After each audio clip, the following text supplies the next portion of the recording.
Olá, eu sou o Nico Choco e você está assistindo a mais um vídeo no canal Fritzolino.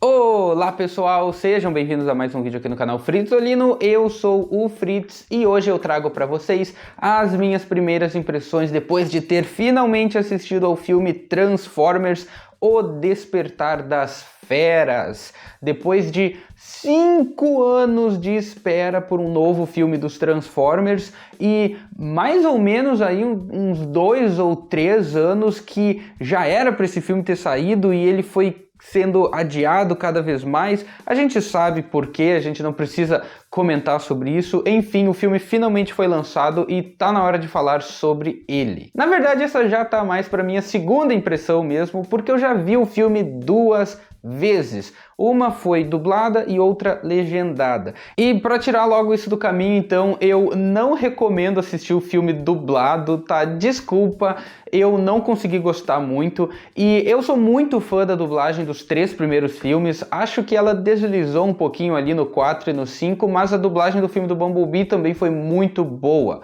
Só que aqui no Despertar das Feras, infelizmente, eu não consegui gostar muito. Mas isso é só a minha opinião mesmo. Eu preferi o filme bem mais depois de assistir ele legendado. Claro, isso tem muito a ver com a minha preferência por assistir no idioma original, as vozes originais, as atuações originais. Então talvez não seja o caso para você, mas enfim, é só algo que eu senti que eu queria tirar logo do caminho no início do vídeo. Outra coisa que eu também queria comentar antes da gente entrar no assunto do filme em si, foi que, infelizmente, as 2 sessões que eu fui, tinha bem pouca gente. O Velozes e Furiosos 10 tá detonando aqui nos cinemas, tá todo mundo indo assistir esse filme. Isso que esse filme estreou faz o quê? Umas 2 ou 3 semanas atrás já, e ele continua devorando toda a bilheteria, não tá indo quase ninguém assistir Transformers, o que eu acho um pouco previsível, mesmo sendo uma coisa muito triste pra gente que é fã de Transformers, mas não me surpreende muito. Igual eu tenho certeza que o filme não vai se sair tão mal assim, eu tenho certeza que o público mundial do filme vai ser bom. É só uma pena que eu reparei que por aqui as pessoas não estão se importando muito com o filme. Outra coisa que me chateou um pouco também foi que nenhum dos 2 cinemas que eu fui tinha um display do filme, não tinha nada grande assim, tinha só o posterzinho básico ali. Todos os outros filmes dos Transformers, pelo menos desde a Era da Extinção que eu me recordo, sempre tinham um display grande, tanto que eu pedia pro cinema depois da exibição, eles sempre aceitavam dar o negócio pra mim e por isso até hoje eu tenho guardado ali no outro quarto os displays enormes de papelão do A Era da Extinção, do Último Cavaleiro e do filme do Bumblebee também. Eu tava torcendo muito pra conseguir um desses do Despertar das Feras, mas infelizmente dessa vez eles não tinham nada, exceto pelo balde de pipoca. Pelo menos isso eles tinham dessa vez, um balde bem legal, apesar de que eu acho a imagem um pouquinho espichada, se for comparar com como é essa imagem quando a gente vê ela na internet, mas eu acho que ficou muito bonito igual, e é claro que eu tinha que pegar 2, né, um em cada sessão que eu fui assistir, pelo menos isso de recordação, então ficou uma coisa bem legal. Então agora sim vamos começar a falar do filme. Eu não pretendo fazer uma review sem spoilers, porque eu acho que não tem graça nenhuma eu falar no filme sem dar spoilers. Não é uma característica minha, convenhamos, né? Para falar de Transformers eu tenho que ir a fundo no negócio. Então, só para tirar também isso do caminho, para quem assistiu até aqui, mas não tá afim de spoilers porque ainda não viu o filme, enfim... Eu gostei do filme, sim, eu achei muito legal, eu acho que ele está entre os melhores filmes de Transformers dos que já foram lançados, enfim, mas eu também não achei nada muito espetacular, não acho o melhor de todos, nem de longe, então, né, só... Pra quem não quer nenhum spoiler, assim, saber minha opinião bem rápida, eu achei um bom filme, vale muito a pena assistir, porém ele tá longe de ser aquela coisa maravilhosa que talvez algumas pessoas esperavam e que lá no fundo a gente sempre espera que seja, mas que realisticamente é uma coisa muito difícil de acontecer mesmo. Então eu diria que eu estou satisfeito com o resultado final, só que ele também não passa disso, não é algo mais do que eu esperava. Ele pelo menos não é nada menos do que eu esperava também, se é que vocês conseguem entender isso. Enfim, é por isso que eu não consigo falar do filme sem dar spoilers, já dá pra ver que eu começo a me enrolar bastante. Então vamos logo falar nos detalhes que são o que eu realmente quero abordar aqui. Eu tenho certeza que então todo mundo assistindo aqui já viu o filme, ou por algum motivo vocês não se importam em nada em levar spoilers, o que tudo bem, algumas pessoas são assim mesmo.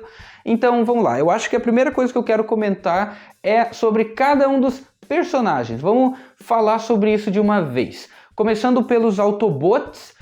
Eu adorei essa equipe de Autobots, ficou muito legal. Talvez como uma equipe essa seja de fato a melhor que a gente já teve em um filme, porque além de cada Autobot ter a sua própria personalidade e seu momento marcante, eles também interagem entre si de formas que eu achei que funcionam muito bem. Eles aproveitam muito o que cada um deles tem a oferecer e brincam com isso entre os personagens, que é uma coisa difícil de a gente ver nos outros filmes. A menos que a gente queira considerar como a equipe de Autobots da Era da Extinção e do Último Cavaleiro estão sempre tentando matar um ao outro, se a gente considerar isso como uma interação entre eles também, mas eu acho que não é nem um pouco difícil de imaginar que as interações do Despertar das Feras são bem melhores do que aquelas. Então, individualmente falando sobre os Autobots agora, o Optimus Prime, claro, não podia deixar de começar como ele. Eu gostei dessa versão do Optimus, porém eu achei ela longe de ser perfeita. Eu confesso que eu não achei tão boa quanto eu esperava. Para começar, o visual dele. Antes de assistir o filme, eu tava gostando muito desse design novo, tava achando de fato assim o melhor visual desde a primeira trilogia, que para mim sempre vai ser o melhor, tá? Desculpa, eu nunca vou mudar de ideia. Só que assistindo o filme, o visual ele não funcionou sempre para mim, e especialmente as transformações desse Optimus, o que deveria ser uma coisa legal que a gente vê ele se transformar várias vezes ao longo do filme. Infelizmente, nenhuma delas foi marcante para mim, foi legal para mim. Nada se compara com as incríveis transformações que a gente tinha lá na primeira trilogia. Cada vez que o Optimus se transformava era de tirar o fôlego. Aqui eu confesso que eu não gostei do visual das transformações do Optimus. Mas tirando isso, eu ainda gosto da aparência desse modo robô, e eu também gosto muito desse caminhão, gosto de fato. E a personalidade do Optimus também é outra coisa que eu esperava um pouco que fosse diferente disso. Eu esperava um Optimus mais calmo, talvez. Eu sabia antes de assistir o filme que ele não ia muito com a cara da humanidade, eu já sabia que isso ia ser parte desse filme, seria um Optimus que no começo não gostava de humanos e ia aprender a gostar, porém eu esperava que ia ser um Optimus um pouco mais gente boa, já que tem toda essa coisa de tentarem fazer ele um pouco mais parecido com o da G1. Só que não foi isso que eu vi. Eu juro que eu não sei por que tem gente dizendo que esse Optimus é muito melhor do que o anterior, quando eu achei exatamente a mesma coisa. Esse Optimus é bem violento, é bem agressivo, ele é bem grosseiro em alguns momentos. Tudo bem que ele até faz algumas piadas, que é uma coisa que eu adorei, tipo quando ele fala pro Bumblebee parar de assistir filme no cinema, que eu achei muito engraçado. Mas ele ameaça coisas terríveis, especialmente ao Scourge. E tudo bem, o Scourge é o vilão, faz sentido que o Optimus faça ameaça para eles, só que as pessoas sempre reclamam que o Optimus dos filmes do Michael Bay é um psicopata por causa das coisas que ele fala e que ele faz, só que o Optimus desse filme aqui faz exatamente as mesmas coisas. Ele fala coisas assustadoras e no final ele arranca a cabeça do Scourge da forma mais violenta possível.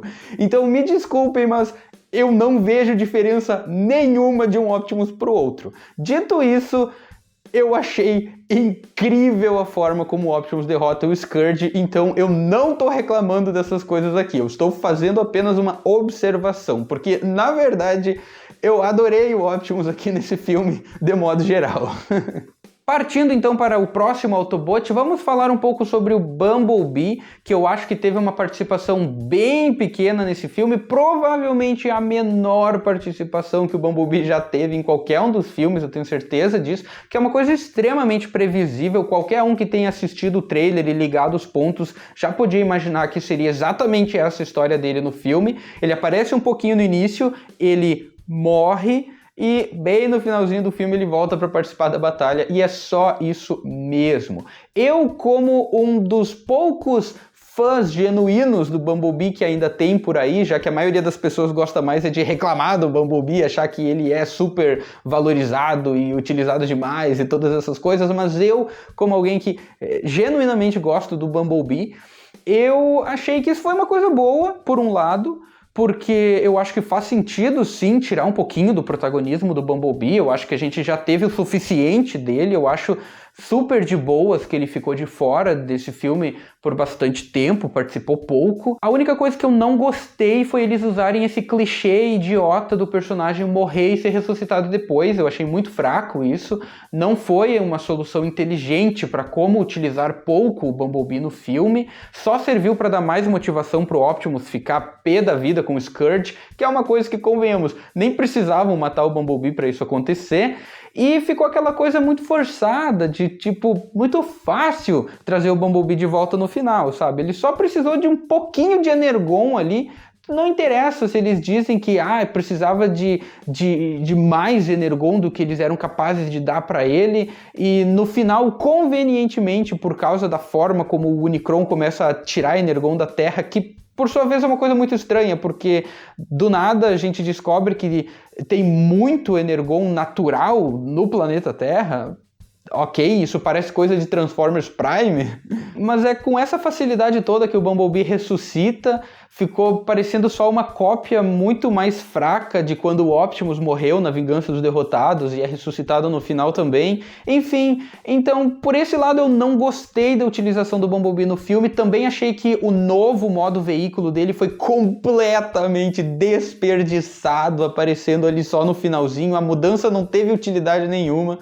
Mas, como eu disse antes, eu também achei que foi bom ter menos Bumblebee nesse filme, porque eu acho que valeu a pena abrir mais espaço para outros personagens brilharem. E é com isso que eu vou fazer uma ponte, então, para o próximo Autobot que nós vamos comentar agora, que é o Mirage. O Mirage, então, é esse personagem que todo mundo já sabia que ia roubar a cena no filme, por causa da forma como ele vinha sendo promovido. Muita gente já estava com medo aí de que ele ia ser um personagem muito chato, um personagem difícil de aturar, talvez por ter uma personalidade muito forte, muito brincalhona, muito infantil, talvez até com medo de que ele se parecesse com certos outros personagens que já roubaram a cena em outros filmes dos Transformers e que não ficaram legais.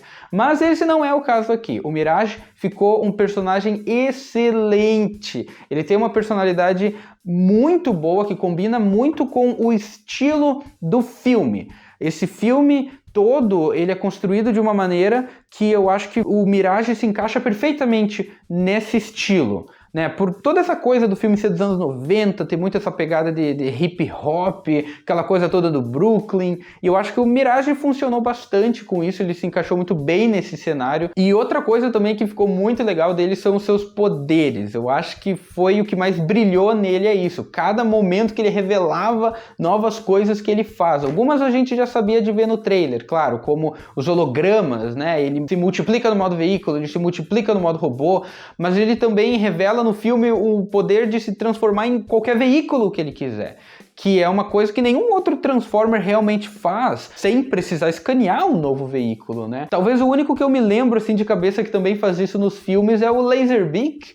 Então é muito legal quando a gente vê que o Mirage consegue trocar o modo veículo dele à vontade. No filme a gente vê, além do Porsche, que é o modo normal dele, a gente vê ele virando bem rapidamente uma Lamborghini, que eu achei o máximo, achei muito bonita aquela Lamborghini que ele vira. E é claro, a gente vê ele virando um carrinho de Fórmula 1, que é uma excelente referência ao Mirage da G1, e que eu tinha certeza que isso ia acontecer. Nossa, eu antes de assistir o filme, eu tinha absoluta certeza que a gente ia ver uma referência a um carrinho de Fórmula 1, uma referência ao Mirage da G1, e isso realmente aconteceu, que é uma coisa que me deixou muito feliz. E ele também vira um caminhão de lixo, né, naquela cena que ele tá indo com o Noah pro museu. Ele é só a cabine do caminhão, a parte de trás do caminhão, na verdade, é holograma, apesar de que o filme não deixa isso muito claro, mas a intenção do diretor era essa. E eu também achei bem engraçado ele fazer isso. Teria sido até mais legal ainda ter visto essa habilidade ser usada mais vezes. Se não me engano, tem um momento que acho que o Noah sugere que o Mirage vire um helicóptero, mas isso não acontece de verdade. Eu acho que talvez naquela perseguição que acontece lá no Peru, naquela estrada, quem sabe ele podia ter virado mais alguns carros diferentes ali só para agitar um pouco mais, teria sido muito legal. Mas só o que a gente já viu já ficou excelente, pro meu gosto pelo menos. E claro, lá bem no finalzinho do filme, o Mirage revelou mais uma habilidade que é bem controversa, né? Causou uma estranheza muito grande em algumas pessoas aí. Eu já sei de algumas pessoas que odiaram que isso acontece, mas que era visto que isso ia acontecer porque já estava ali no trailer também. Infelizmente o trailer entregou muita coisa, que é uma coisa que eu quero comentar de novo mais pra frente, que é o Mirage se transformando em uma armadura pro Noah. Isso é uma coisa bem estranha, uma coisa que nunca tinha acontecido antes em um filme dos Transformers, nada parecido com isso. Eu confesso que eu imaginava que aquela armadura inteira ia sair daquele acessório que o Noah usa no braço. Eu achava que ela ia se expandir a partir dali, mas na verdade não, né? A armadura vem de todo o corpo do Mirage. Depois que ele se sacrifica ali pelo Noah, as peças caem por cima dele, se transformam e viram aquela armadura. Tudo bem, a execução ficou um pouco estranha, de fato, isso eu não vou mentir. Em alguns momentos os efeitos ficaram meio esquisitos, especialmente com o rosto do Noah ali dentro daquele capacete, naquela armadura, ficou uma coisa meio estranha. Mas mesmo assim eu gostei da ideia, eu achei que ficou legal como uma referência a outras coisas parecidas com isso que já aconteceram no passado de Transformers. Foi legal então ver algo assim acontecendo pela primeira vez em um filme live action. Próximo Autobot da nossa lista, então vamos falar um pouco da RC, que eu adoro o novo visual dela. Eu acho essa a melhor RC que a gente já teve em um filme, sem dúvida nenhuma. A motinho, enfim, não é muito diferente daquela que a gente teve lá na Vingança dos Derrotados, mas o modo robô é uma coisa totalmente nova que eu acho que ficou excelente, eu gostei muito dela. E eu também gostei bastante da personalidade que ela apresenta nesse filme. Só é uma pena que eu achei que ela podia ter tido um pouco mais de desenvolvimento no filme. Ela podia ter aparecido só um pouquinho mais, ela podia ter feito um pouquinho mais e demonstrado um pouco mais também dessa personalidade que ela tem. Resumindo, eu achei ela uma excelente personagem, mas eu teria gostado mais ainda de ver mais dela. O que ela apareceu já foi o suficiente pra gente saber que ela é uma ótima personagem, para ela ser definitivamente a melhor RC que já apareceu em um filme, o que, convenhamos, também não precisava muito em comparação aos dois filmes anteriores que ela apareceu. Mas enfim, como eu já disse, eu gostei dela no filme, mas eu teria gostado mais ainda se ela tivesse mais presença. Mas tudo bem, eu já estou feliz com o que a gente teve.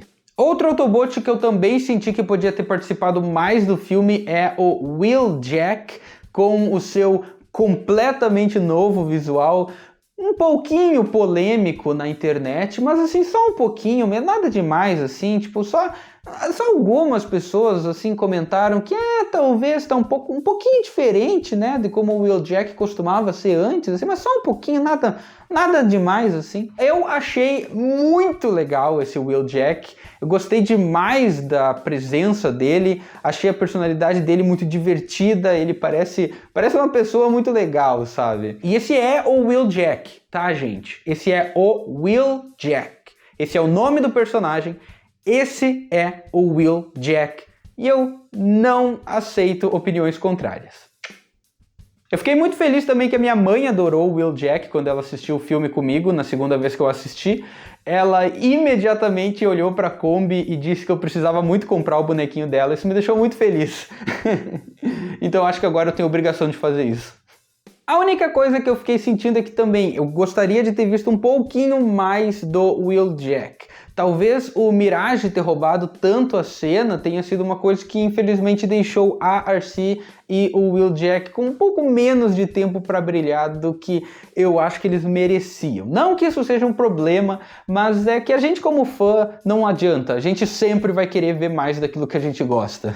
Por fim, o último Autobot que tá no filme que falta comentar é o Stratosphere, que é aquele avião grandão e que lembra muito o Jetfire da Vingança dos Derrotados, né? Ficou uma coisa ali bem parecida com ele. E, bom, esse personagem não tem muito que a gente possa realmente dizer sobre ele. Ele só existe para ser o transporte dos Autobots. A mera existência dele é uma coisa bem questionável, né? Porque ele é gigantesco, então ele com certeza não é um dos Autobots que veio para a Terra no final do filme do Bumblebee. E ele, por ser um robô velho, né, que justamente é uma coisa que faz ele se parecer bastante com o Jetfire, também transmite aquela ideia de que ele está na Terra faz muito, muito tempo. O que vai contra a ideia desse ser um novo universo, que os Autobots recém chegaram na Terra há poucos anos.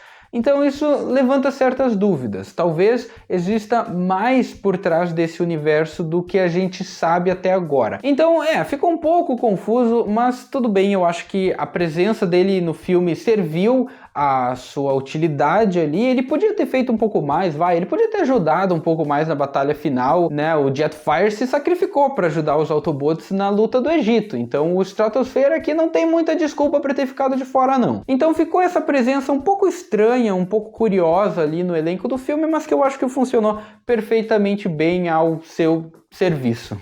Partindo então para os Maximals, como vocês bem sabem, então esse filme tem 4 Maximals principais e mais um que só aparece no comecinho do filme, que é o Ape Link, que é apresentado como o líder original dos Maximals antes de passar a liderança para o Optimus Primal. Ficou bem óbvio que esse personagem foi criado só para ser o antecessor do Primal, também sendo um gorila que é quase idêntico a ele. Ficou uma coisinha um pouquinho forçada ali. O motivo disso, na verdade, é porque o Ape Link foi criado em cima da hora, quando eles decidiram cortar uma outra cena do filme, que eu vou falar mais pra frente, e criarem a cena que o Ape Link aparece. Então isso foi uma adição bem de última hora no filme, o que justifica o personagem ser do jeito que ele é. Mesmo assim, eu achei que a presença dele ficou legal ali, dando uma boa motivação aos Maximals, né? Tudo bem que eles perderam o planeta inteiro deles, mas é legal que tenha essa conexão um pouco mais pessoal por eles terem perdido o líder deles. E, é claro, a batalha do Ape Link contra o Scourge logo no comecinho do filme, apesar de ter sido uma coisa curta, rápida, o coitado do Ape Link, eu achei que ele ia durar um pouquinho mais do que isso, confesso. Mas mesmo assim foi uma luta muito legal, especialmente para favorecer o Scourge, né? Para fazer ele parecer uma ameaça maior. Os outros Maximals, então, o Optimus Primal, eu achei um personagem excelente. O Primal foi muito bem utilizado, a personalidade dele é ótima. A Airazor, como uma personagem também, eu achei o uso dela ali no início, mais no início do filme, eu achei muito boa também. A caracterização dela, a atuação foi perfeita.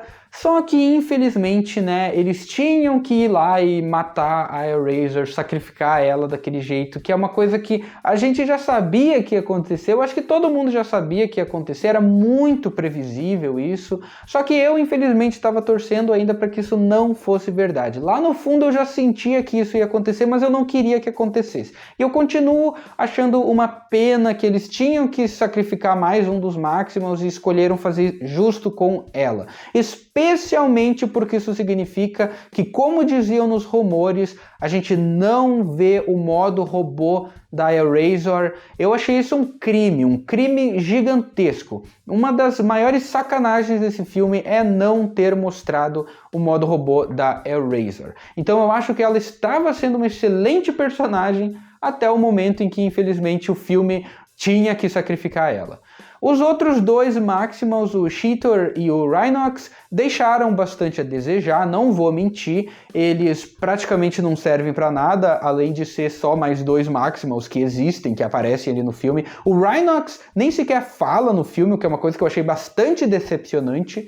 O Cheetor fala, mas também fala muito pouco. E, de modo geral, também, assim como a gente não vê o modo robô da Airazor e também a gente não vê do Ape Link, mas no fim das contas o modo robô do Cheetor, do Rhinox e do Primal aparece muito pouco só ali na batalha final, e isso é uma coisa que eu não gostei da apresentação dos Maximals no filme. Eu acho que o modo robô deles deveria sim ter aparecido um pouco mais. Assim, olha, eles podiam ter se transformado antes da batalha, só pelo menos pra gente ter uma visão um pouco melhor do modo robô deles, ou pelo menos no final da batalha eles podiam ter ficado um pouquinho mais tempo no modo robô pra gente poder apreciar melhor. O Cheetor e o Rhinox a gente praticamente não enxerga direito o modo robô deles, e o Primal a gente até vê um pouquinho mais, mas eu acho que valia muito a pena, naquela cena bem no finalzinho, quando o Primal segura o Optimus e salva ele de ser sugado pelo Unicron. Aquela cena, cara, o Primal tinha que estar no modo robô também. Eu acho que teria funcionado bem melhor a gente ver o robô ali só um pouquinho mais, porque o gorila já tinha aparecido o suficiente, sabe? Não precisava ter sido ele ali. Mas fora isso, eu adorei o visual de todos os animais, gostei muito da apresentação dos Maximals, só que eu gostaria mesmo que o modo robô deles tivesse aparecido um pouquinho mais. No fim das contas, a gente vê muito mais dos dois modos dos Dinobots na Era da Extinção, tanto o modo robô quanto o modo dinossauro deles, do que a gente viu aqui o modo robô dos Maximals. Então isso é um pouquinho decepcionante, sim, não vou mentir, mas tudo bem, porque fora isso eu achei a participação dos Maximals muito boa nesse filme, gostei muito de como eles são introduzidos, apresentados, utilizados, e especialmente eu gostei de como eles fizeram questão de dizer que, apesar dos Maximals terem tido uma presença muito grande ali na sociedade dos Incas, né, lá no passado do Peru, mas eles não foram responsáveis por fazer nada, né? Não é aquela coisa tipo que nem o próprio Primal fala, que ele não pode tomar o crédito ali da criatividade humana, não foram eles que fizeram as linhas de Nazca e todas aquelas construções lá. Pelo menos isso é melhor do que aquela conspiração idiota de sempre fazer com que foram os alienígenas que construíram tudo no passado da Terra. Então, pelo menos esse detalhe foi bom que eles colocaram no filme. E finalmente vamos falar sobre o terceiro e último grupo que participa do filme, que são os Terrorcons. Eu achei que eles serviram muito bem ao seu papel de vilões do filme. No geral, eu não achei eles nada demais, não foi muito diferente de como os Decepticons costumam ser nos outros filmes. Até mesmo a Shatter e o Dropkick no filme do Bumblebee foram um pouco mais ameaçadores do que os Terrorcons aqui, eu diria, a maneira como eles se comportam ao longo do filme, mas mesmo assim eu achei que os Terrorcons funcionaram muito bem, especialmente, claro, o seu líder Scourge. O Scourge ficou excelente, um dos melhores vilões principais que a gente já teve num filme, foi muito bom ver como ele não tem medo de agir, como ele participa bastante do filme, mesmo em muitos momentos ele enviando os Freezers, né, aqueles robozinhos fazer o serviço dele, ou enviando os outros Terrorcons, mas mesmo assim ele não tem medo de agir, ele luta, durante o filme inteiro ele participa de batalhas, ele tem muita cena de ação, e isso é uma coisa que faz falta quando comparado a outros vilões principais. Basicamente, o Scourge foi aquilo que o Fallen deveria ter sido na Vingança dos Derrotados, um personagem muito mais ativo, ao invés de ser aquela coisa que fica muito reservado ali, sempre no fundo, não fazendo nada, só para participar um pouquinho da batalha final depois. Então isso eu apreciei bastante no Scourge, além de ele ter uma ótima personalidade e motivações muito interessantes por trás, já que a gente vê que ele de fato ele é maldoso mesmo, a gente sabe que ele é um vilão, e que ele gosta de ser um vilão, mas ao mesmo tempo ele está sendo completamente manipulado pelo Unicron, que inclusive achei muito interessante o momento que o Unicron está torturando o Scourge e fala para ele que se ele falhar, ele vai desejar ter sido destruído junto do seu planeta inteiro, o que levanta uma excelente pergunta. Qual é o planeta do Scourge? Isso significa então que o Scourge na verdade é nativo de algum outro mundo, não Cybertron. Ele talvez veio de alguma das outras colônias, assim como os Maximals têm o planeta deles, o Scourge também veio de outro planeta. Então isso é um detalhe que eu achei muito interessante do filme revelar. E no geral, então, eu gostei muito do Scourge, gostei muito também da batalha final, como eu já comentei antes quando eu falei do Optimus, eu gostei muito de todas as lutas, na verdade, com o Scourge. E claro, tem aquela questão que no fim das contas o Scourge não é ninguém em especial, ele perde a máscara no final do filme e ele só tem um rostinho feio mesmo, ele não é ninguém que a gente já conhecia antes, tá? Então pode parar com as teorias por aí. Foi divertido enquanto durou, mas era óbvio que o Scourge não seria ninguém além dele mesmo. O Scourge é o Scourge, pra surpresa de ninguém. Apesar de que eu acho que o rosto dele sem máscara poderia ter sido mais interessante. Não vou mentir não. Talvez teria sido legal se tivesse algum detalhe a mais ali. Os outros dois terrorcons, então, Battle Trap e Nightbird, também não tiveram nada muito assim por trás deles. Eles são apenas mais dois vilões mesmo. Eu gostei muito da presença deles, de fato. Gostei muito de como o Battle Trap luta, sempre usando aquelas correntes, aqueles ganchos dele, que ele agarra as coisas e puxa e joga contra os inimigos.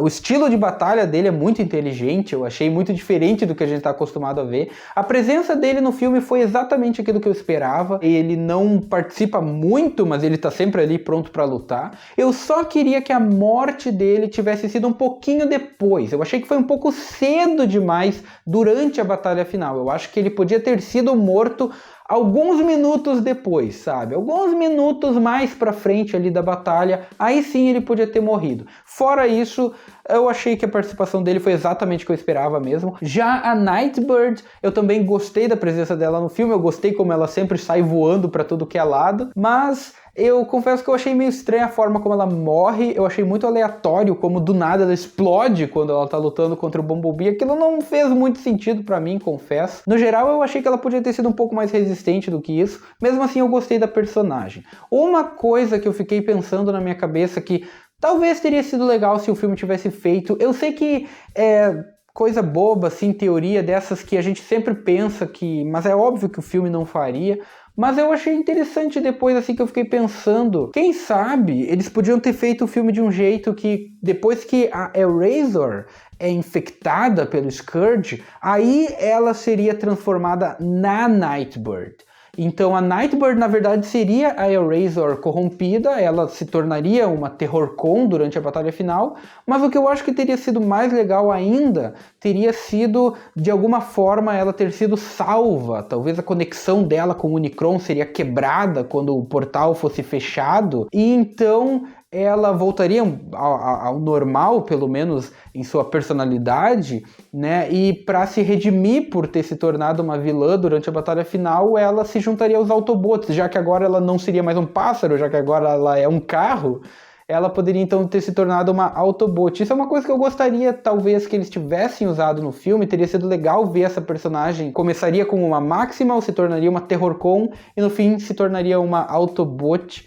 Mas, enfim, é lógico que isso não acontece no filme, é só uma dessas coisas que a gente meio que sonha, que talvez teriam ficado legais, mas que é óbvio que não acontece. E mesmo assim, eu gostei da Nightbird no filme, da forma como ela aparece. Só eu achei que ela morre um pouco fácil demais mesmo. Já os Freezers, que são aqueles robozinhos ali que o Scourge manda atrás dos humanos toda hora, eu achei muito legal a presença deles. Foi uma coisa que lembra bastante outros robozinhos pequenos que apareciam nos outros filmes. É legal que os filmes dos Transformers, eles sempre têm alguns robôs pequenininhos, né? Eu acho que o filme do Bumblebee é o único que não tem nenhum, a menos que a gente considere o Ravage, por ele ser um pouco menor.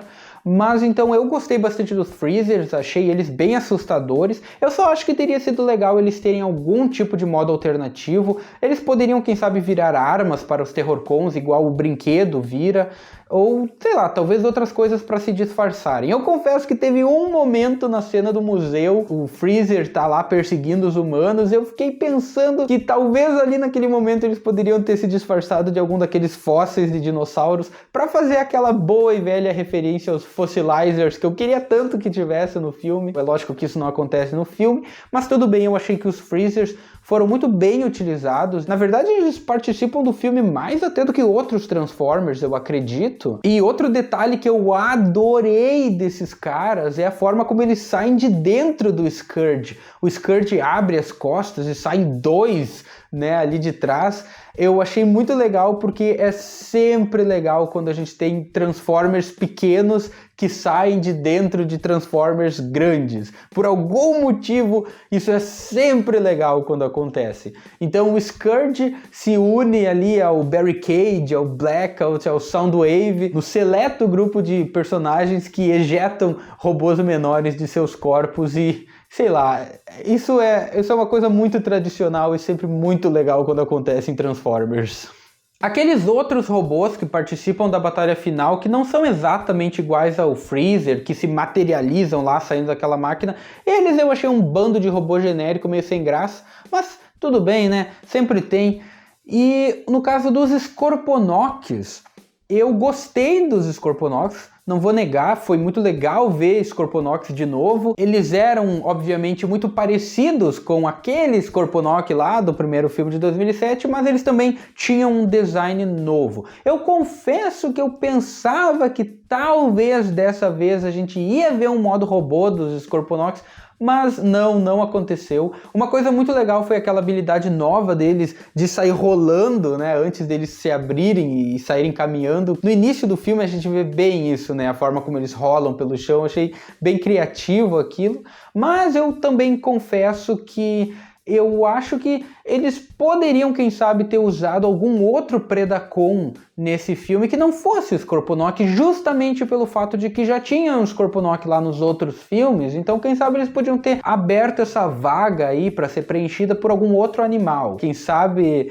vilões baseados no Waspinator, vespas gigantes enormes voando pelo campo de batalha, quem sabe?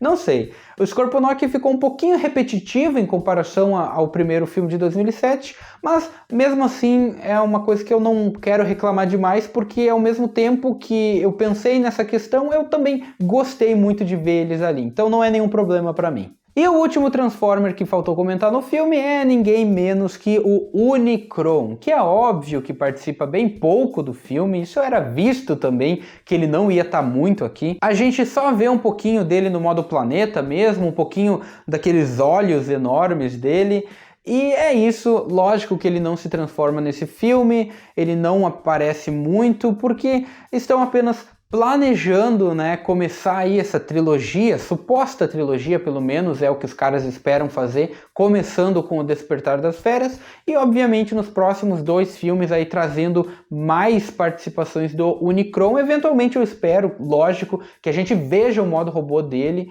mas por enquanto eu não tenho muito a dizer sobre a participação dele, porque era visto que ia ser essa coisa pouca mesmo. O Unicron é o Unicron, né, gente? Ele não tá muito diferente daquilo que a gente está acostumado a ver, o Unicron é sempre assim mesmo, então aí não tenho muito a comentar. Eu sei que foi legal ver ele de novo. A única crítica que eu faço é que teria sido muito legal ver um pouco mais dele destruindo o planeta dos Maximals. Eu queria que aquela cena fosse mais longa e mais lenta. Eu gostaria que a gente realmente tivesse visto ele devorar aquele planeta inteiro até o fim. A cena acabou sendo muito rápida, muito curta, parece que o filme não quis perder muito tempo ali. No geral, eu espero que algum dos próximos filmes não tenha medo de mostrar pra gente o Unicron devorando um planeta inteiro de fato.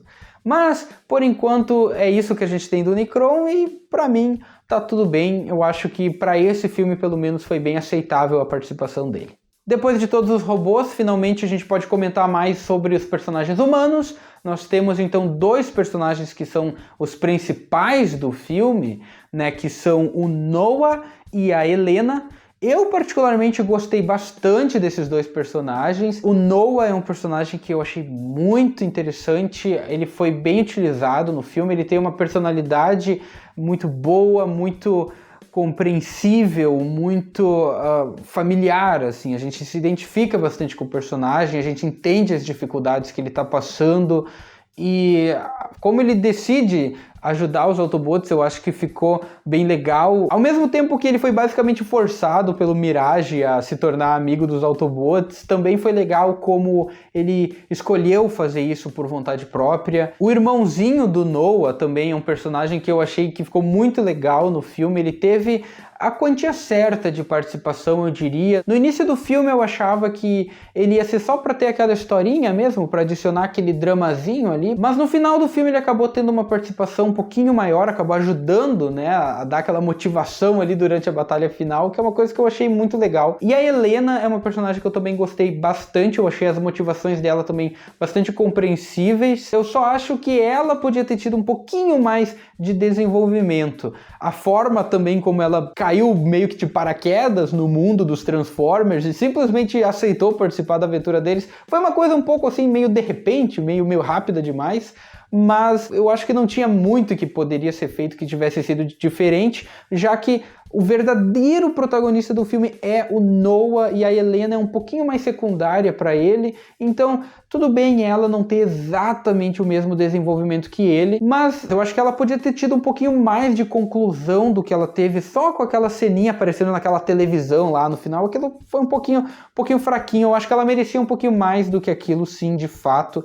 E no geral ela foi muito aquele tipo de personagem que resolve tudo ali com muita facilidade para eles, né? Se não fosse essa menina ser tão inteligente como ela é ao longo do filme inteiro, nada teria dado certo, porque ela que pensa na solução para as coisas, ela que por sorte já tinha anotado todos aqueles símbolos e resolve tudo, certamente ela ajudou mais do que o Noah ao longo do filme inteiro, com certeza eu acho que sim. Eu gostei bastante da forma como ela interage com os outros personagens, como ela conversa com, especialmente a Razor e com o Primal, a gente vê ela tratando os Transformers como pessoas, né, se interessando por eles. Isso é uma coisa que não é sempre que a gente vê entre os humanos nos filmes, e foi muito legal ver ela fazendo isso. Então, no geral, eu achei esses dois excelentes personagens humanos para filmes de Transformers, entre os melhores. É muito bom que eles não sejam completamente histéricos, igual o Sam costumava ser, ou personagens tão insuportáveis como o Cade Yeager.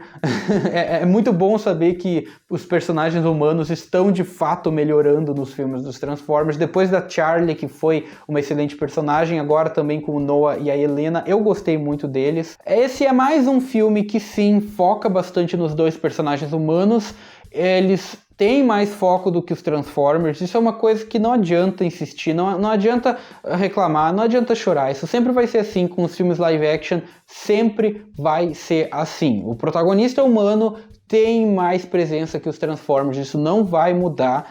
O que é uma coisa que, nesse filme em particular, na minha humilde opinião, eu senti que só um pouquinho do começo do filme deixa a gente um pouco com aquela vontade de chegar um pouquinho logo nos Transformers, sabe? Isso eu senti um pouco mais na primeira vez que eu vi o filme, na segunda vez que eu vi, o ritmo do filme pra mim já fluiu um pouco melhor, então foi bem mais fácil pra mim assistir as cenas dos humanos. E logo a gente chegou nos Transformers ali sem problema nenhum. A participação dos Transformers foi ótima. As pessoas estão dizendo bastante na internet que esse filme tem mais presença dos Transformers do que todos os anteriores. Eu não sei o quanto isso é verdade, eu não parei para fazer esse cálculo por minha conta ainda. Eu não sei, eu achei que os Transformers pelo menos tiveram uma participação grande o suficiente. Como eu disse antes, então, os personagens com mais destaque eu senti que foram o Optimus Prime, o Mirage teve bastante destaque, primeiro a Razor teve bastante e depois o Primal teve bastante, né? E dos vilões eu senti que o Scourge teve uma presença boa, pelo menos no quesito de vilões, a gente pode dizer que foi maior talvez do que o normal em comparação com os outros filmes. Os demais personagens eu senti que mereciam mais, né? Como eu falei, Wheeljack, RC, Cheetor, Rhinox, eu teria gostado de ver mais deles, mas de modo geral, uma última crítica assim que eu não posso deixar passar em branco é que eu gostaria de ter visto um pouco mais do modo veículo de todos eles, porque no fim das contas o Mirage é o personagem que mais aparece no seu modo veículo ali, a gente vê bastante, tem bastante destaque pro modo veículo dele, um pouquinho ali do Optimus a gente vê também, especialmente aquela cena que eles estão no modo veículo lá no Peru, disfarçados ali no meio daquele festival, aquela cena foi muito engraçada, muito legal, inclusive foi a primeira vez que os Transformers se comunicaram entre si no modo veículo, claro, eu sei, não precisava precisam me lembrar do fato de que no Último Cavaleiro o Hot Rod aparece falando no modo veículo, pelo menos falando em inglês, né, ou em uma língua humana, sem ser em cybertroniano, que é aquilo que já tinha acontecido lá no primeiro filme entre os Decepticons, claro, mas aqui no Despertar das Feras foi a primeira vez que a gente teve uma cena em que vários Transformers conversam entre si, todos no modo veículo. Foi muito legal finalmente ver isso acontecer. Eu acho que é uma coisa que fazia falta até agora. Mas voltando pro tópico em si, a questão de que tem aquela perseguição, que a perseguição é muito legal, que acontece naquela longa estrada lá no Peru, mas é só ali que os veículos no geral têm destaque. É a única vez no filme inteiro, por exemplo, que os Terrorcons aparecem no modo veículo. É só naquela cena. Isso, poxa, eu fiquei com vontade, muita vontade de ver mais do modo veículo deles. E da Arcee também. Eu achei que o modo veículo da Arcee apareceu muito pouco. Em nenhum momento do filme foi muito visível o modo veículo dela. Então isso também é um detalhe que eu gostaria de ter visto mais dos veículos. Eu acho que por causa daquela foto que foi publicada na internet que mostrava o modo veículo de todos os Autobots e dos Terrorcons, isso criou um hype, uma expectativa muito grande de que os veículos iam aparecer mais no filme, que é uma coisa que não apareceu tanto quanto eu fiquei com vontade. Os robôs aparecem bastante, de fato, e o filme tem um grande número de transformações, muito mais do que os filmes anteriores vinham tendo. Eu sinto que pelo menos desde a Era da Extinção, transformações se tornaram mais raras nos filmes dos Transformers. Então, nesse ponto eu fico muito feliz que o Despertar das Feras teve bastante transformação, mas os veículos em si podiam ter aparecido mais vezes, especialmente dos Terrorcons. Enfim, eu sei que esse vídeo provavelmente já tá bem longo e eu só falei de cada personagem até agora, mas vamos falar um pouco então da história, do que eu achei ali do roteiro do filme. Aí eu tenho que ser bem sincero pra vocês. O roteiro, no geral, eu achei bem fraquinho, bem mais do mesmo, que é exatamente o que eu já esperava, para falar bem a verdade. Eu não esperava que teria sido nada diferente disso. Ainda mais depois que começou a sair todas aquelas informações do que ia ter nesse filme, de quais iam ser os principais momentos. Quando eu comecei a saber que o filme ia ter uma cena num museu, ia começar ali em Nova York, depois os personagens iam pro Peru, e quando eu ouvi falar que o filme ia girar em torno da procura por essa chave Transwarp, que nada mais é do que mais um objeto mágico igual ao Allspark, a matriz da liderança, os pilares, a semente, o cajado do Merlin, agora nós temos a chave Transwarp, que é exatamente a mesma coisa. Os personagens, está todo mundo atrás desse objeto, que é a coisa mais importante do mundo para fazer o que eles precisam fazer ali no filme. Os vilões precisam para executar seu plano de dominação ou destruição mundial, e os Autobots precisam salvar o mundo, ou eles mesmos precisam desse objeto para fazer alguma coisa. É realmente mais do mesmo. E é por isso que nesse ponto eu já vou adiantar um pouco essa questão do assunto sobre esse filme ser um reboot, que é uma coisa que está sendo muito polêmica, muito comentada. No fim das contas, a minha opinião é exatamente aquela que eu já imaginava que ia ser antes de assistir o filme. Mesmo que esse filme seja mesmo um reboot, não é exatamente o que eu gostaria que um reboot fosse. Porque, sinceramente, esse filme não é tão diferente assim dos filmes do Michael Bay quanto as pessoas adoram dizer que ele é, ou que gostariam que fosse. É exatamente a mesma coisa. O mesmo roteiro, e não venham me dizer que não é. Porque é exatamente a mesma coisa. Mas também existe o lado positivo e um lado negativo que eu senti desse filme ter sido diferente em vários aspectos dos filmes dirigidos pelo Michael Bay. O lado positivo é óbvio, não tem todas aquelas suas piadas infames que ele adorava colocar em seus filmes, de cunho sexual ou com estereótipos nem um pouco agradáveis. Isso é muito bom ver que não tem nada disso aqui. Tudo bem, tem umas duas piadinhas ali no filme que são um pouquinho sexualizadas, dependendo da sua interpretação delas. São duas piadas do Mirage, mas que foram colocadas no filme de um jeito que ficou realmente engraçado. Não ficou aquela coisa... Se o filme fosse dirigido pelo Michael Bay, essas piadas teriam sido muito diferentes, eu tenho certeza disso. E até mesmo tem uma cena nesse filme que faz uma referência ali a justamente essa questão de estereótipos, naquela conversa entre o Noah e o Will Jack, dá meio a entender que talvez aquilo ali foi uma certa pontadinha aos filmes do Michael Bay por conterem muito mais essa coisa de estereótipos. Mas, como eu disse, eu acho que tem sim um ponto negativo desse filme não ser dirigido pelo Michael Bay. Porque apesar das pessoas falarem tudo o que elas adoram falar sobre o Bay, não dá para negar que o cara tem sim uma visão muito boa para certos tipos de cenas, especialmente no que se refere a ângulos de câmera e movimentos e ação.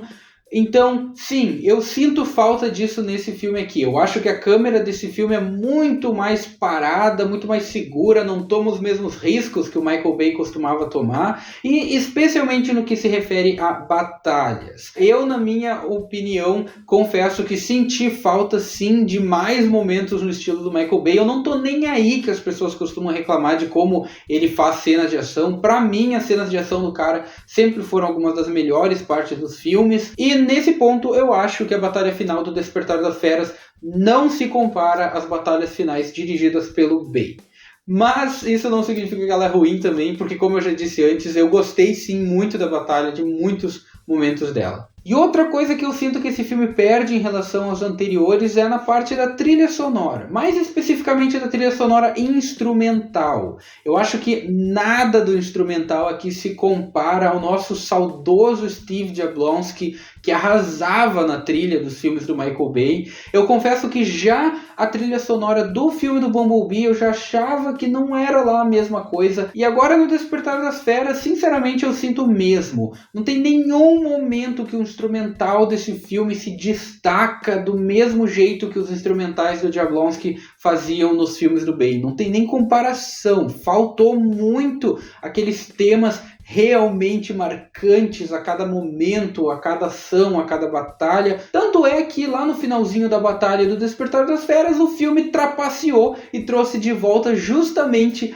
os temas mais famosos ali do Steve Jablonsky, o tema dos Autobots e o Arrival to Earth, que, na minha opinião, acabou ficando muito parecido com justamente o final da batalha do Último Cavaleiro, que também teve a mesma trapaça. Eles quiseram dar aquele sentimento positivo ali no final da batalha, trazendo de volta esses temas clássicos, esses temas já reconhecidos pelo público, marcantes, que é uma coisa que eu sinceramente preferia que eles não tivessem feito. Outra coisa que me decepcionou um pouco também foi que tinham prometido que a gente ia ouvir um pouco mais dos temas do filme da G1. Já tinha saído a informação que eles usariam o tema original do Unicron, mas, sinceramente, é tão difícil perceber que eles usaram um pouquinho da melodia do tema do Unicron no Despertar das Feras, que é o mesmo que se não estivesse lá. Eu confesso que eu já ouvi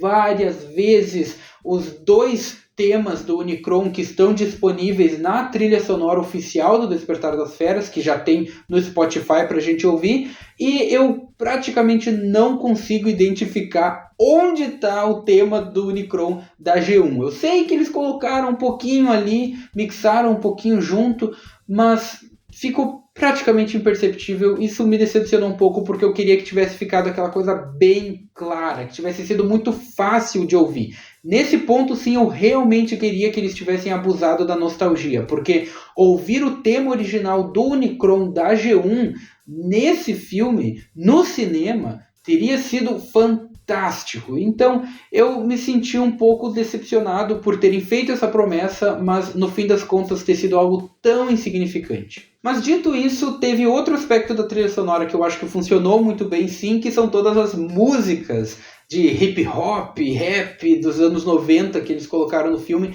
Eu achei elas excelentes. Confesso que eu não conhecia nenhuma delas, porque não é exatamente o tipo de música que eu costumo ouvir no meu dia a dia, mas eu fico muito feliz que a Paramount, antes do lançamento do filme, disponibilizou uma playlist no Spotify chamada Rise of the Beats. É um belo trocadilho que eles fizeram ali, que já continha todas as músicas que iriam tocar aqui no Despertar das Feras. Então eu pude ouvir essa playlist várias vezes e me preparar para ouvir essas músicas no filme. Então quando eu assisti o filme eu já conhecia cada uma das músicas, que é uma coisa que ajudou muito, que me fez entrar muito mais no clima, especialmente ali das cenas do Brooklyn. A única coisa que eu achei que ficou estranha no filme é ali no final, quando a música tema, que foi criada para o filme, On My Soul, ela começa a tocar totalmente do nada, ali durante a batalha final, quando a Helena tá lá mexendo naquela máquina lá. Isso eu achei que ficou meio fora do lugar, assim, como eles inseriram a música ali. Mas é o único momento que eu senti que isso aconteceu. Todos os outros usos das músicas ficaram muito bons, especialmente ali quando o Bumblebee retorna na batalha final e começa a tocar aquela música. Ficou muito legal o uso das músicas no filme. Pelo menos, então, nesse aspecto eles acertaram bastante. Então, assim, eu já falei praticamente de tudo de bom e de melhor que eu tinha para falar sobre o filme, mas infelizmente também tem vários detalhes, várias questões que não são tão positivas assim, mas que eu faço questão de incluir aqui nesse vídeo porque eu acho que precisam ser ditas. A primeira é que eu fiquei bem chateado com o quanto do filme foi revelado nos trailers, nos spots. Foi muito mais informação do que eu imaginava que eles fariam. Tem muita coisa nos trailers que é de tipo, depois da batalha final, tem imagens do filme que são usadas nos trailers. Isso é uma coisa que nunca me agrada muito, e eu confesso que eu pensava que eu estava me protegendo dessas informações. Eu pensava que eu não tinha visto muita coisa, que eu tinha conseguido evitar de ver mais spoilers, só que no fim das contas não teve jeito mesmo. Praticamente tudo que tinha para se ver no filme já estava sendo divulgado em todos esses spots e trailers, uma coisa um pouco decepcionante. Eu gostaria de verdade que eles parassem de fazer esse tipo de coisa. Não precisa mostrar tudo que tem de interessante no filme antes do lançamento do filme. Eu acho que eles caras têm que aprender a se controlarem um pouco mais nesse aspecto. E outra coisa que eu preciso dizer que foi decepcionante nesse filme foi saber a quantidade de cenas que foram cortadas.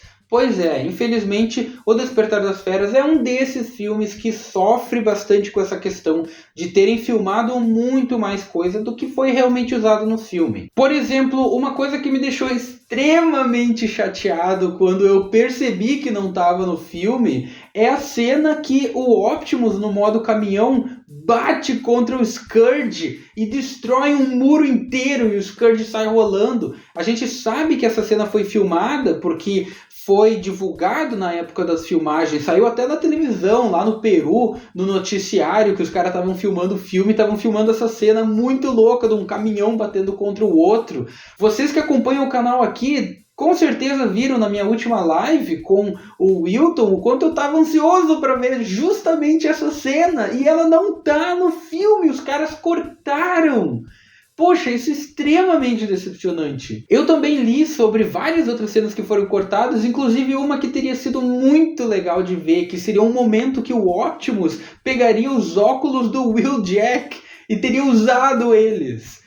Eu não acredito que cortaram uma cena que tinha o potencial de ser tão engraçada. Teria sido o meme do ano. E os caras também cortaram. Poxa vida. Mas, sem dúvida nenhuma, a cena cortada mais famosa, mais infame do filme é a cena do Transit. Para quem não sabe, Transit teria sido um Decepticon que teria aparecido nesse filme, no que era para ter sido a cena de abertura. O Transit ele se transformaria em um ônibus e estaria escondido justamente naquele local que chegou a aparecer no filme, que tem vários ônibus e o Optimus está andando ali no meio deles. Isso tá ali no filme, na primeira cena que o Optimus aparece, mas na verdade aquela cena foi gravada com a intenção de ser o cenário da batalha do Optimus contra o Transit, que iria se revelar entre aqueles ônibus, iria dizer pro Optimus que Cybertron está completamente dominado pelos Decepticons.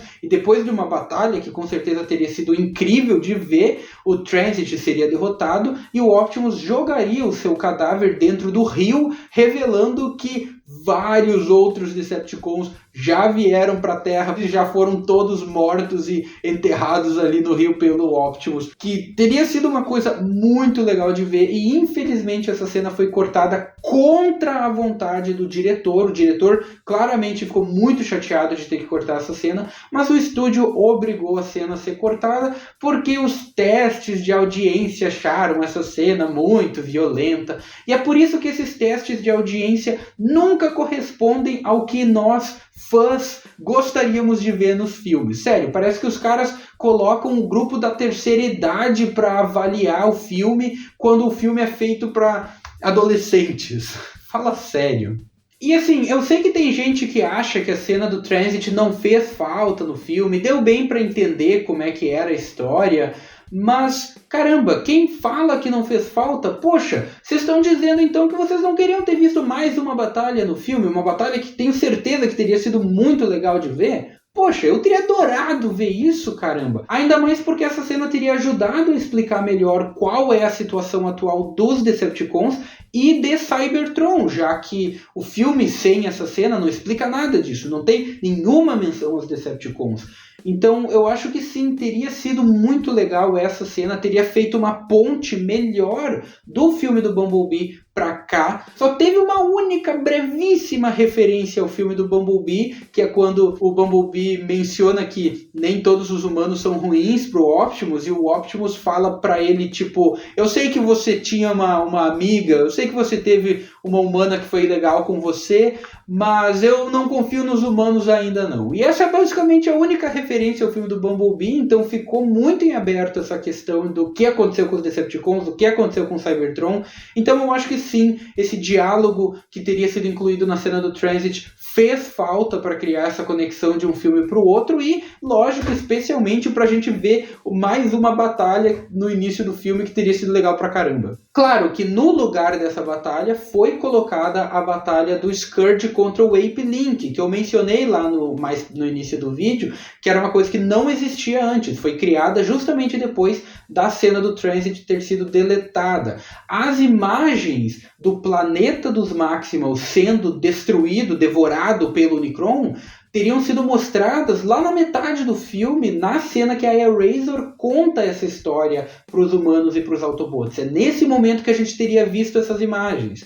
Mas então, como eles cortaram a cena do Transit, eles decidiram aumentar essa cena da destruição do planeta dos Maximals, inserindo essa batalha do Scourge contra o Ape Link, que foi criado para isso, e tiraram essas imagens no caso da cena da Airazor, que no fim das contas acabou ficando justamente uma coisa um pouco redundante, porque nós, como audiência, já sabíamos dessa história da abertura do filme, então a gente não precisava ouvir a personagem contar isso de novo.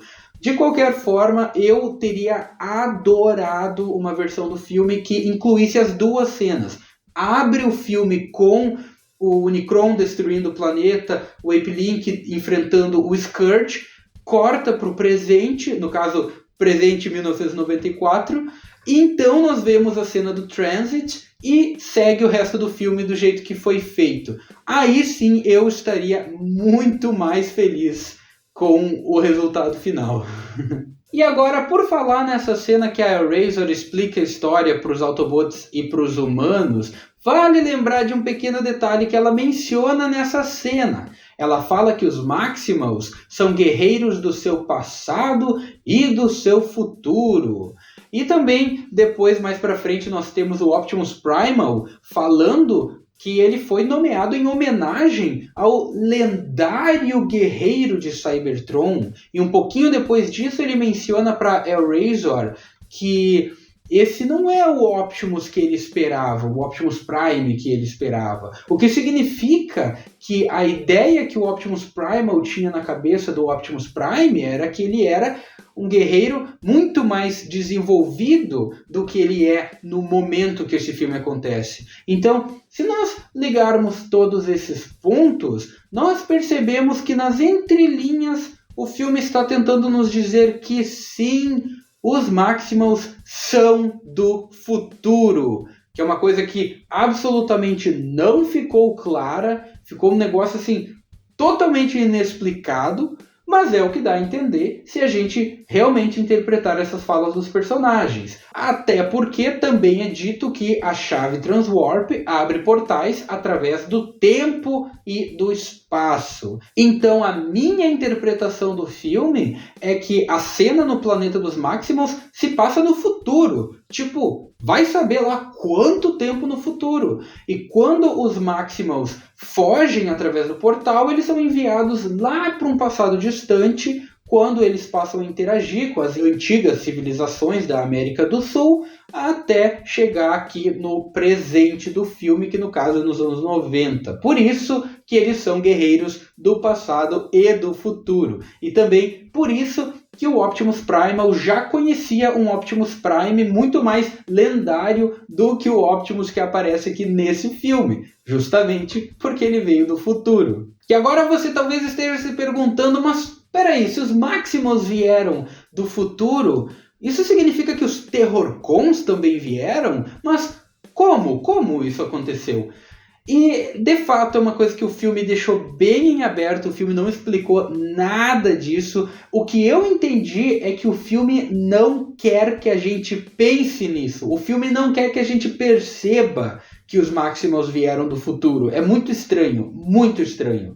Mas a minha interpretação, depois de pensar um pouco no assunto, eu cheguei a uma conclusão. Os Terrorcons estavam esse tempo todo ainda no futuro. Ou seja, os Terrorcons eles são naturais lá do futuro.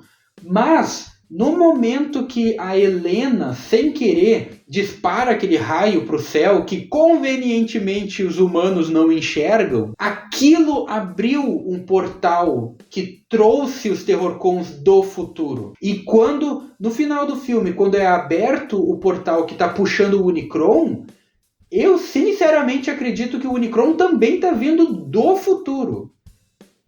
Eu sei, pode parecer estranho, mas é o que eu entendi nas entrelinhas do filme. E isso levanta uma questão muito interessante, se a gente for parar para pensar, que é justamente o fato de que se o Unicron realmente vem do futuro, isso não impede que a Terra também seja o Unicron no presente.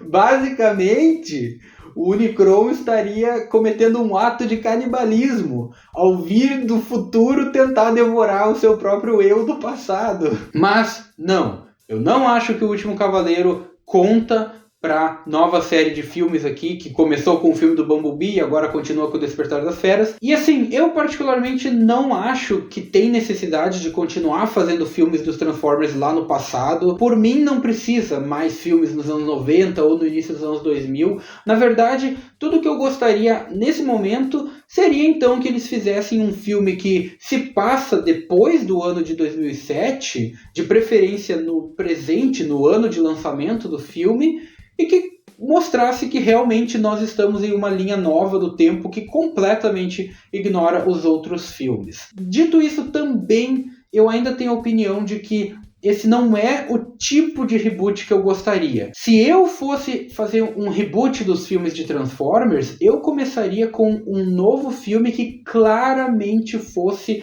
o número 1 desse novo universo, mostrando uma reinterpretação completa do universo que não deixasse esse espaço para possíveis teorias de como tudo pode se encaixar, que ainda é o caso do filme do Bumblebee e do Despertar das Feras. Ou então, como eu já disse antes, eu sei que eu estou começando a repetir um pouco, mas é porque eu realmente quero martelar esse ponto. Eu não gosto da ideia de que o Despertar das Feras é um reboot só para contar uma história exatamente igual à dos filmes do Michael Bay. Nós estamos, de novo, indo atrás de um objeto mágico do mesmo jeito. Para mim, um reboot tinha que se esforçar em contar uma história pelo menos um pouquinho mais original do que isso. E assim, eu gostaria de verdade de poder dizer que eu estou feliz com o rumo que os filmes estão tomando agora. Eu gostaria muito mesmo de poder dizer isso. E se tivesse sido só por 99% do que eu vi no Despertar das Feras, eu estaria de fato muito empolgado com o que vai vir aqui pela frente. Eu adoraria ver esse elenco de Autobots continuarem sendo os protagonistas dos próximos filmes, a história do Unicron continuar nas sequências, até mesmo o Noah e a Helena, eu adoraria ver eles voltarem numa sequência. Mas infelizmente, um pequeno detalhe do Despertar das Feras não me deixa tão entusiasmado assim pelo futuro. Talvez alguns de vocês já saibam do que eu estou falando, talvez alguns ainda não. Mas o que me deixou aterrorizado com a possibilidade das sequências não serem o que eu gostaria foi a cena final do filme, que introduz nada mais e nada menos que os G.I. Joe para o universo de Transformers. Sério, Hasbro? Sério, Paramount? Por que vocês estão fazendo isso comigo, cara? Eu não mereço isso. Pois é, pra quem não sabe, eu, pessoalmente, a minha vida inteira, nunca gostei dos G.I. Joe. Aliás, eu odeio os G.I. Joe. Puxa vida! Eu nunca gostei de nada que envolve os G.I. Joe. Nada. Eu nunca assisti nenhum dos filmes dos G.I. Joe. Porque eu não gosto dos G.I. Joe. E eu nunca vou gostar dos G.I. Joe. E eu não vou ser obrigado a gostar deles agora. Desculpa, Hasbro. Desculpa, Paramount. Mas eu não vou ser obrigado a gostar deles agora. Vocês vão realmente forçar um crossover de Transformers e G.I. Joe goela abaixo de todo mundo que nunca quis que isso acontecesse? Sério? Sério, se o próximo filme de Transformers for mesmo um crossover com G.I. Joe, eu já tenho absoluta certeza que eu vou adorar metade do filme e odiar a outra metade. E pode ter certeza que nunca mais eu vou gostar tanto de um filme de Transformers quanto eu gostava antes. Eu estou realmente revoltado com isso. Pra começar, que toda essa cena final do filme já foi tão mal feita, ela estraga todo o final do filme, porque o filme já acaba ali num momento super legal do Noah fazendo a narração e se reunindo com a família dele, para daí de repente começar essa cena extremamente longa e confusa com esse cara falando com ele e tu não entende por quê. A minha expectativa quando eu assisti a cena pela primeira vez era de que o Noah estava sendo recrutado para o Setor 7, que é uma coisa que faria sentido, já que o Setor 7 já estava no filme do Bumblebee, então a gente sabe que o Setor 7 existe nesse novo universo também. Só que, caramba, quando ele vira aquele cartãozinho e é o símbolo dos G.I. Joe, cara, eu pensei assim, puxa vida, eu não acredito que estão fazendo mesmo isso. Os caras tiveram coragem de colocar isso no filme. Caramba, que decepção, cara. Eu quase saí do cinema triste, quase não assisti o filme pela segunda vez. Se a minha opinião, a minha humilde opinião serve de alguma coisa... Não, eu não gostaria de ver um crossover de Transformers com G.I. Joe. Eu não quero que isso aconteça. Eu nunca vou querer que isso aconteça, tá? Desculpa. E eu não tô nem aí se dizendo isso eu estou ofendendo os únicos 5 fãs de G.I. Joe que ainda existem por aí. Porque eu não consigo acreditar que G.I. Joe ainda tenha muitos fãs. Porque esse negócio não é relevante desde os anos 80 e não tem graça nenhuma. Transformers não merece isso. Transformers não merece ser afundado tendo que carregar o fardo de uma franquia morta em suas costas, que o estúdio e certos produtores insistem em pensar que ainda vale de alguma coisa. Transformers é muito melhor do que isso e merece muito mais do que isso. Dito isso, eu vou tentar continuar sendo o mais otimista que eu puder pelo futuro dos filmes de Transformers. Eu ainda tenho boas expectativas para as possíveis sequências do Despertar das Feras que vem por aí, mas eu não aprovo nem um pouco a ideia do crossover com G.I. Joe. Se fizerem um filme só de G.I. Joe que se passa no mesmo universo de Transformers, eu não tô nem aí, eu não vou assistir esse filme. E se fizerem um crossover, eu só vou assistir pelo lado dos Transformers mesmo. E eu realmente espero que continuem fazendo filmes dos Transformers só com Transformers. E pelo menos então que tenham bem pouquinhas referências aos G.I. Joe que eu possa ignorar, da mesma forma que aqui no Despertar das Feras eu ainda consigo gostar de todo o filme, exceto dessa última cena ali que pelo menos eu posso ignorar daqui pra frente toda vez que eu for assistir o filme de novo. Mas enfim, isso era tudo que eu tinha aqui para falar como meus primeiros sentimentos, minhas primeiras impressões aqui do Despertar das Feras, depois de já ter assistido ao filme 2 vezes no cinema. No geral, estou feliz com o que assisti, foi um bom filme, com certeza. Só é uma pena que o tempo de espera desse filme, como eu falei lá no comecinho do vídeo, 5 anos esperando esse filme, e pelo menos uns 2, 3 anos que a gente sabe que já era para ele ter saído e ele foi sempre adiado, isso tudo acabou fazendo com que a expectativa pelo filme fosse cada vez maior do que seria possível o filme entregar algo que a gente estivesse esperando tanto. Esse filme teria sido bem melhor se ele tivesse saído apenas 2 anos depois do filme do Bumblebee. Teria sido aquela coisa bem mais tranquila, sabe? Não teria uma expectativa tão grande assim. A gente, infelizmente, ficou tempo demais esperando por esse filme. A gente sempre começa a achar que vai ser a coisa mais incrível do mundo, quando no fim das contas não. É só um bom filme. É só mais um filme. Então, no geral, é isso aí. Acho que eu já disse tudo que eu tinha para dizer. Qualquer outra coisa que eu tentasse falar agora, eu acho que se tornaria muito redundante, porque eu iria começar a repetir todos os pontos que eu já fiz. Mas vocês podem ter certeza que eu estarei de volta em uma live do Cavalo Atômico aqui no canal com o nosso grande amigo Wilton. A gente vai falar juntos a nossa opinião sobre o filme. Eu vou repetir o que eu falei aqui. Eu vou tentar lembrar de mais pontos que eu tenho a dizer que ficaram de fora desse vídeo aqui, e com certeza vocês vão saber a opinião do Wilton aqui também. Então, muito obrigado de verdade a todos que assistiram este vídeo. Espero que vocês tenham gostado de ouvir a minha opinião. Espero que tenham concordado com pelo menos boa parte do que eu disse. Ninguém é obrigado a concordar com qualquer coisa que eu falei, mas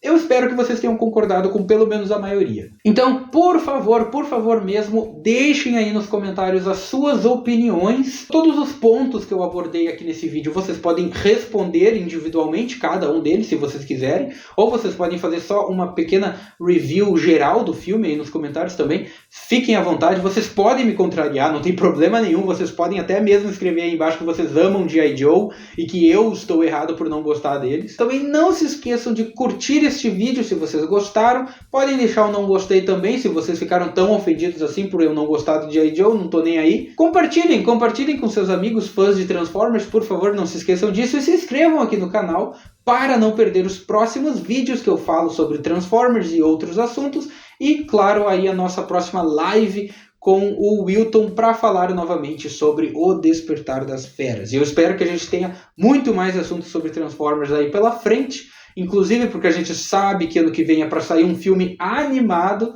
por enquanto chamado de Transformers One, que eu espero que mude de nome, porque esse nome não é muito legal, mas eu acho que até ano que vem eles vão botar um nome melhor nesse filme, assim. Então era isso que eu tinha para dizer aqui para vocês. É melhor eu encerrar por aqui antes que eu continue falando demais. Muito obrigado mesmo a todos que assistiram até aqui, e nós nos vemos no próximo vídeo ou na próxima live. Muito obrigado e até mais!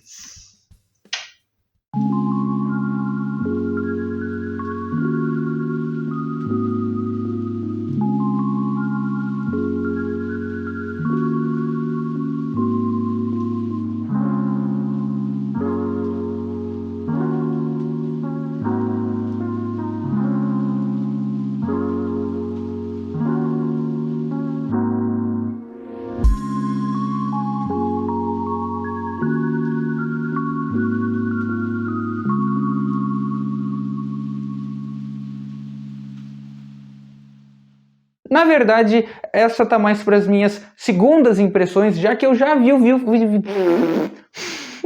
Tudo bem, a execução ficou estranha, de fato. Ai, meu Deus.